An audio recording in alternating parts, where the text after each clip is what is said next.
Welcome to our voice. నేను journalist నవత. లోక్సభ ఎన్నికలకు మరొక 24 గంటలు ప్రచార పర్వం పూర్తి కాబోతోంది.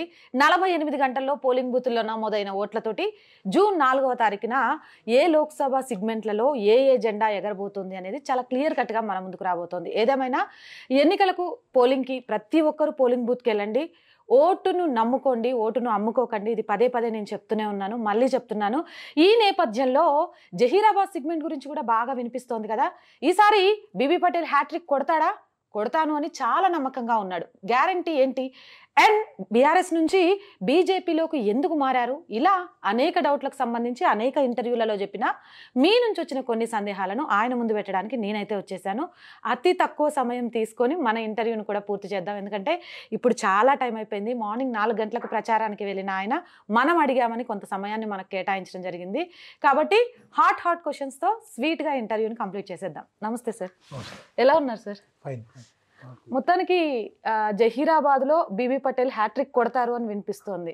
అంత కాన్ఫిడెంట్ అంత జనాల నుంచి ఎలా అనిపిస్తోంది? డెఫినెట్గా అదే, అంటే లాస్ట్ 10 ఇయర్స్లో పనిచేసినాం కదా, ఆ పని నమ్ముకొని ఆ విశ్వాసంతో అట్లానే బీజేపీ పార్టీకి కూడా డిసైడ్ అయిన ఓటేయాలని. రావు రోజుల్లో మోదీ గారు ప్రధానమంత్రి ఉంటేనే మంచిగా ఉంటుంది, దేశం బాగా ఉండాలా, ధర్మం బాగా ఉండాలంటే మోదీ గారికి ఓటేయాలని అందరూ డిసైడ్ అయ్యారు. అందుకోసం గెలుపు ఖాయం ఉంటుంది. ఓకే, బీజేపీ పార్టీకి మోదీకి ఓటేస్తారని మీరు బీజేపీలో జాయిన్ అయ్యారా, లేకపోతే ప్రజల కోసం ఆలోచించే పార్టీలో ఉండాలని బీజేపీలో జాయిన్ అయ్యారా? డెవలప్మెంట్ కోసానికి, తెలంగాణ డెవలప్మెంట్ కానీ, జయరాబాద్ పార్లమెంట్ డెవలప్మెంట్ కానీ, అందుకోసానికి బీజేపీలో పోయినాం. అదే అంటే ఇప్పుడు కూడా సెంట్రల్ గవర్నమెంట్లో ఉన్న పార్టీతో ఉంటే ఎక్కువ పనులు అవుతాయి. అయితే కూడా లాస్ట్ 10 ఇయర్స్లో భారత ప్రధాని సపోర్ట్తో, క్యాబినెట్ మినిస్టర్ సపోర్ట్తో ఎన్నో పని చేసుకున్నాం. ఇప్పుడు కూడా ఎక్కువ పని చేసుకో ఛాన్సెస్ ఉంటాయి. ఇక్కడ హెల్త్ మినిస్టర్ నాయని చాలా గట్టిగా బీబీ పటేల్ని ఓడగొట్టడానికి ప్రయత్నం చేస్తున్నారట. ఓలో ఓడగొట్టేది ప్రజల మీద పెండింగ్ ఉంటుంది. ప్రజలు మా మీద నమ్మకం ఉంది, తప్పకుండా మాకు ఓటేస్తారు, మా పార్టీకి కూడా ఓటేస్తారు. 4 నెలల కాంగ్రెస్ ప్రభుత్వ పరిపాలన మీద మీ అభిప్రాయం ఏంటి? ఎప్పుడైతే నరేంద్ర మోదీ ముందు కాంగ్రెస్ గవర్నమెంట్ ఇక్కడంటే స్టేట్లో కూడా సెంట్రల్లో కూడా సర్పంచ్ నుంచి ప్రైమ్ మినిస్టర్ ఉన్నప్పుడు కూడా వాళ్ళు ఏం పని చేయలేదు. ఇప్పుడైతే అవి ఛాన్సెస్ లేవు. 6 గ్యారెంటీలో 5 గ్యారెంటీ కూడా మొత్తం క్లియర్ కాలేదు. అందుకోసానికి ప్రజల నమ్మకాలు వాళ్ళకు. ఓకే, కేసీఆర్ మళ్ళీ ప్రజల్లోకి వెళ్ళి నేను మీ బిడ్డని నాకు ఓటేయకుండా తప్పు చేశారు, ఈసారి ఆ తప్పు చేయకండి అంటున్నారు. నిజంగా కేసీఆర్ ఓటేయకుండా ప్రజలు తప్పు చేశారా?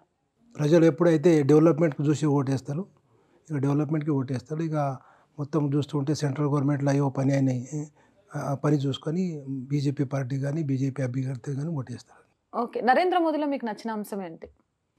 వాళ్ళంటే ఒక ఇన్నోవేటివ్ అని ఒక విజనరీ పొలిటీషియన్ కూడా. నాకు ఎవరి సెగ్మెంట్లో వాళ్ళకు నాలెడ్జ్ ఉంది. అందుకోసానికి ఈరోజు మా జీడిపి కానీ మాది థర్డ్ ఎకానమీ కానీ ఇటువంటి పని కూడా మంచి పని చేసుకున్నాం. అందుకోసం ప్రజలు నమ్ముతాం, మేము కూడా నమ్ముతాం వాళ్ళకు. మీరు తెలుగు చాలా చక్కగా మాట్లాడుతున్నారు కదా. బీబీ పటేల్కి తెలుగు రాదు, మాట్లాడలేవరు, ప్రజల్లోకి వెళ్ళలేకపోతున్నారు అని కొంతమంది ప్రాపగండాగా వీడియోలు టెలికాస్ట్ చేస్తున్నారు.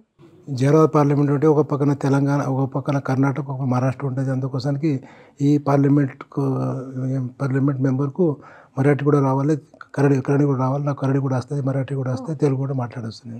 అయితే ఇక్కడ కన్నడ వచ్చే ప్రజల కోసం, మరాఠీ వచ్చే ప్రజల కోసం, తెలుగు ప్రజల కోసం బీజేపీ పార్టీ గురించి ఏం చెప్పాలనుకుంటున్నారో చెప్తారా 3 భాషల్లో?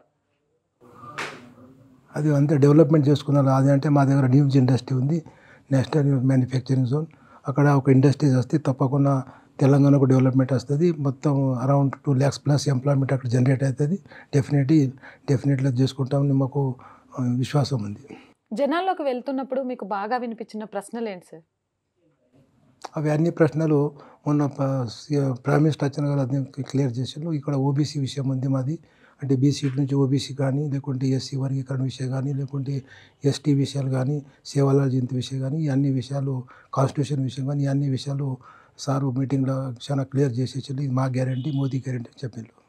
మైనారిటీలకు సంబంధించి బీజేపీ మీద ద్వేషం ఉంది అని చెప్తున్నారు. మీ క్యాంపెయినింగ్లో ఎక్కడైనా మైనారిటీలు అడ్డుకున్నారా మిమ్మల్ని?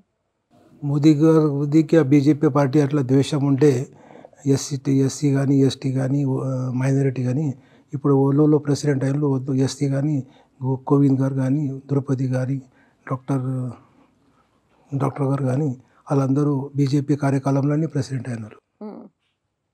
అంటే బీజేపీలో అన్ని సంపన్న వర్గాలకు న్యాయం జరుగుతుంది అని చెప్తారా? తప్పకుండా 100% జరుగుతుంది. సరే, మోదీ గ్యారెంటీ తెల్లకంటే అందుకోసం మైనారిటీ చిల్లర కోసం హక్కుల కోసం తీసుకునే డిసిషనే ఉంటుంది. రైట్. మోదీ గ్యారెంటీ తెలంగాణతో పాటు యావత్ భారత్కి ఇచ్చారు. బీబీ పటేల్ గారి గ్యారెంటీ ఏంటి జహీరాబాద్కి?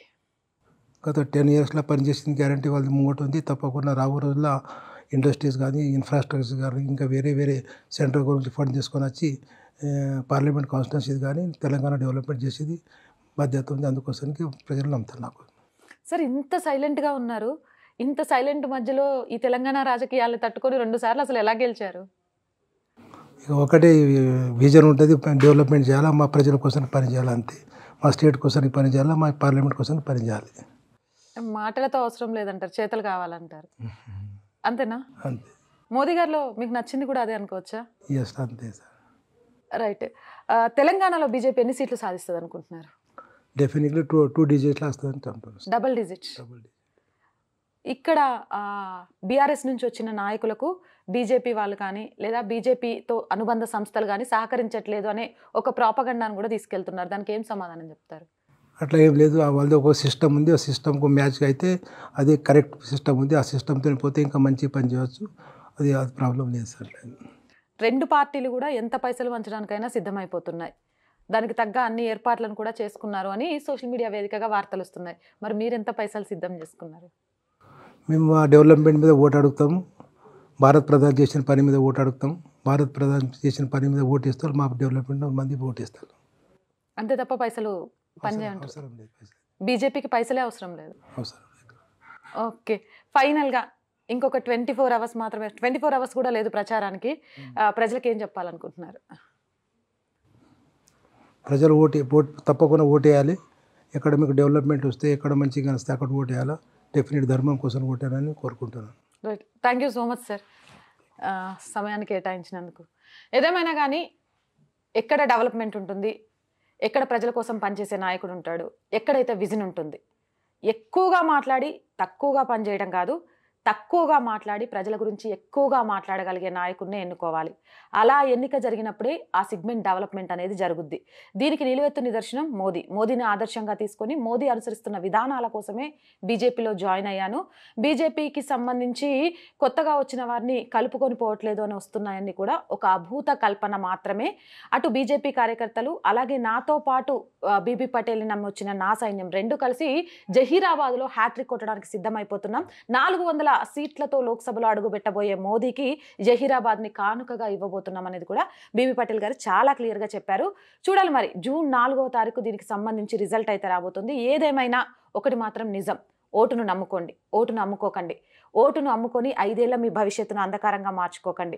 రాజ్యాంగం మనకు కల్పించిన అతిపెద్ద బాధ్యత ఓటు.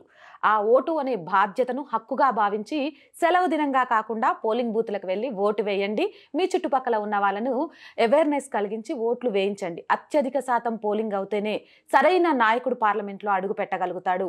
తక్కువ పోలింగ్ జరిగింది అంటే ఖచ్చితంగా ఒక అసమర్థ నాయకుడు మాత్రమే బయటకు వస్తాడు. అది మీ చేతుల్లోనే ఉంది, మీ భవితవ్యం. కాబట్టి అందరూ మే 13న ఓటు వేయిస్తారని ఆశిస్తున్నాం. మరో సూపర్ ఇంటర్వ్యూతో మీ ముందుంటాం. Stay with us.